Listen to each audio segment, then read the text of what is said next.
All right, thank you for that transition. I wouldn't call it an intermission, but it is what it is. We're lucky to have so many percussion instruments. Some schools don't. On stage is our combined symphonic band. We're doing 3 pieces tonight. This is Hymn for Band, which is an unaccompanied band piece, meaning there's no percussion for this piece. It is an original work for band that is done in a choral style, or a hymn setting, if you will. I can say a choral or an organ style. The conductor for this piece tonight is my student teacher, who I've had the pleasure of working with since about early April, before we had the jazz trip to New Orleans. Her name is Miss Jennifer Danitel. Jennifer comes to us from Towson University. She is a music education major with applied instrument violin, and she is a former graduate of Westminster High School, so she's one of our very own Carroll County students who will go on to bless her students with the gift of music. So please welcome to the stage Miss Jennifer Danitel and the Symphonic Band on Hymn for Band by Hugh Stewart.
This next piece, Reverberations, is written by one of my good friends. Brian Baumages and I went to school at James Madison University, and our cross path, while I was doing my undergraduate work, he was actually doing some graduate work in composition, and then he got hired by FHJ Publishing House, moved to Miami, Florida, and makes tons of money writing awesome quality work for wind band and orchestras and marching band, whatever you want, Brian can write it for you. The great thing about being in this area, and I think some of you saw that at the Pops concert, we're really well connected. Whether we have people like Dr. Koslov on cello floating through, or we have so many awesome institutions of music like Peabody Institute at Johns Hopkins, we have a lot of symphony orchestras, and we have contacts from the military bands. I get to network with a lot of composers. Most of the composers that we play, I have met personally, or they've been my teacher, or some type of mentorship has gone on. So this is one of those cases. I remember when Brian was a student. Now this piece, Reverberations, is literally written off of one simple motive, and I would like the band to play it for you, and you're going to be amazed that we can actually make a piece out of this. So hold on, ready?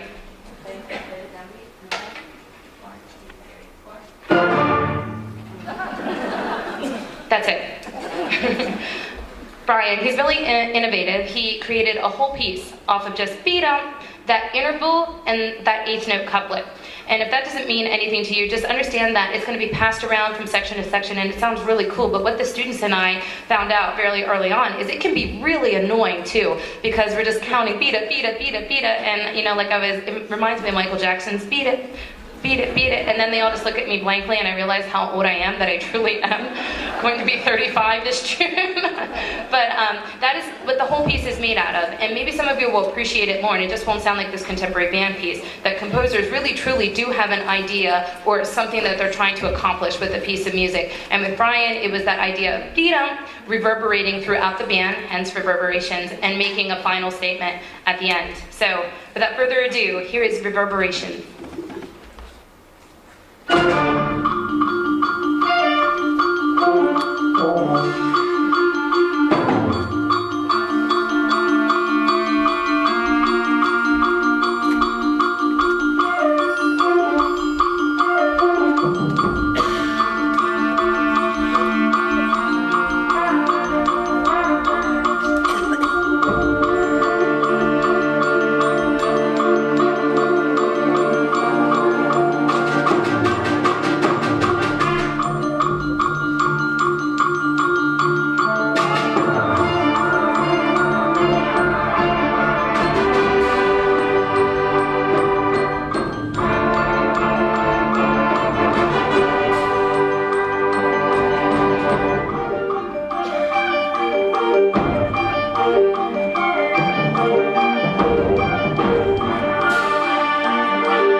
Alrighty, while my students are setting up for the last piece, it is tradition that I do a special senior presentation for each of my groups at their last concert.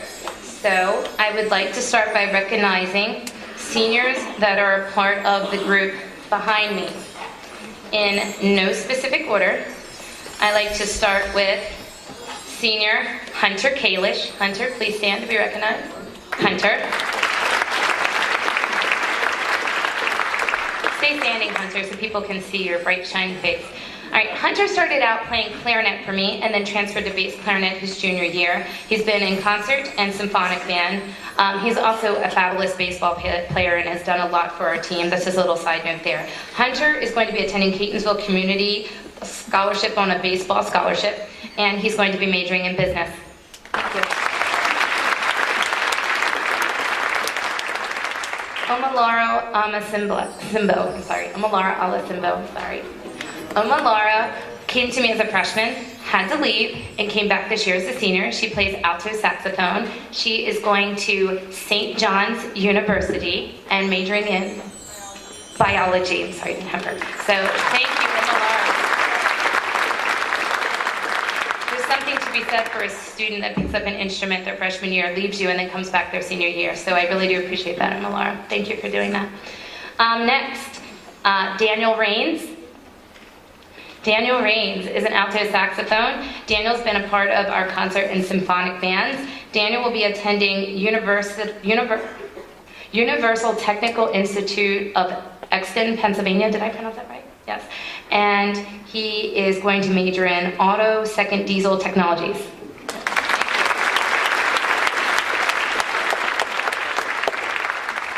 Sorry if I'm stumbling over my words. I read these right up here, the moment of. Next, Keith Dodd. Keith Dodd has played euphonium for us for 4 years in our concert and symphonic bands. Keith is going to be attending Carroll Community College, and currently he's undecided.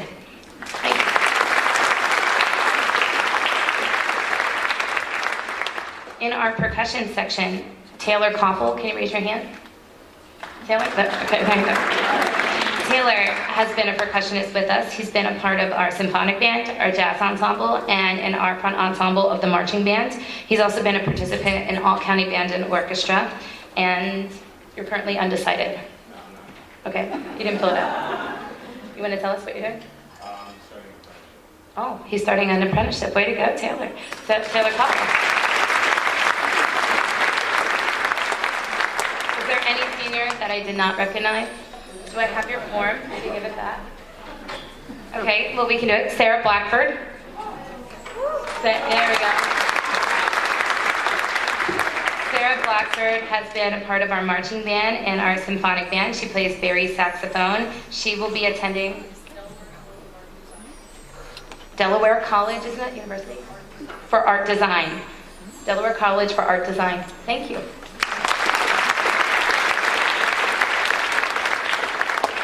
Anyone else? All right. So those are my awesome seniors, and for every senior that stood up, I know that there's a great parents, or family that's done a lot for the program. Thank you again, seniors on stage and senior parents. You know that I care a lot for you guys, and just because your student is going away to college doesn't mean that you can't call me up for lunch at Panera or something like that. So, you know, I need to get out of this building. I am but a troll to the band room. I think we all know that. Moving on to our last piece. This piece is called Earth Dance, and literally it's the composer was just writing about like earth and our bodies and sounds from the earth. Like I think it describes Africa, but that's my view of it. But it's it could be like for a National Geographic type of documentary type of thing. So it's all over the place, but really I just thought it was really soulful, and it was a good last piece for a symphonic band, especially with our seniors. So here we go, Earth Dance.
I would like to recognize two of our adult, if you could just have a seat, my symphonic band friends. Two of our adult members, I recognize them at the Pomps concert, but my assistant band director for marching band on euphonium, Dave Fisher in the back, and Mr. Case, who is a program parent on tuba, helping us out low brass. Again, seniors on stage, thank you so much.